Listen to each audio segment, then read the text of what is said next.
Aujourd'hui, je suis dans le parc régional de la Brenne et je vais rencontrer Sébastien Ilovic. C'est le fondateur de Rosobren, une entreprise qui crée de nouveaux matériaux à partir de fibres naturelles. Bonjour Sébastien. Bonjour Cerise. Merci de m'accueillir chez toi, chez Rosobren. Avec grand plaisir. Alors, est-ce que tu peux me parler de ton entreprise? Alors Rosobren, en fait, est une société qui est créatrice de biomatériaux à base de roseau, qui permet de remplacer le plastique pétrole. Et donc, on pourrait dire que c'est résistant comme du plastique, mais c'est pas du plastique. Il y a deux filières. Il y a la filière durable. Donc là, on est aussi résistant qu'un plastique conventionnel. Celui-ci ne va pas être dans la biodégradation du tout. Par contre, on a une filière également, et c'est la seconde, biodégradable.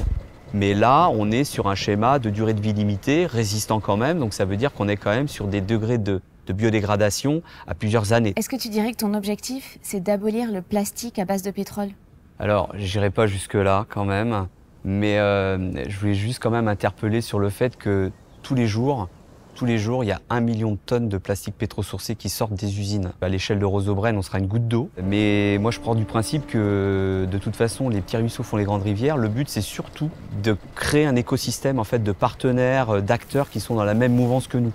C'est-à-dire que Rosobren, aujourd'hui, on ne pourra pas répondre à l'ensemble des domaines d'activité. Je pense à l'aéronautique, la défense. Par contre, dans des produits courants, je pense qu'on a vraiment notre place. Alors, pourquoi la Brenne?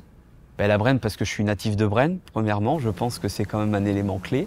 Et puis, évidemment, ce roseau qui pousse naturellement autour des étangs de la Brenne. Est-ce que tu pourrais dire que c'est 100% français? Oui, on est dans une démarche 100% française. Et aujourd'hui, tout est fabriqué en France. J'ai vu que tu faisais aussi de l'upcycling. Est-ce que tu peux nous expliquer ce que c'est? L'upcycling, c'est déchet égale ressource. C'est-à-dire qu'on ne doit plus considérer le mot déchet comme étant une matière qui est valorisée en incinération ou qui part en compostage. L'idée, c'est véritablement d'en faire un matériau. Est-ce que tu aurais un mot à ajouter pour ceux qui nous écoutent?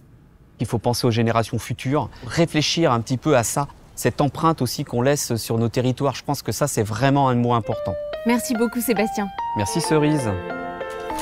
Groupama, assureur des très petites entreprises qui font de très grandes choses.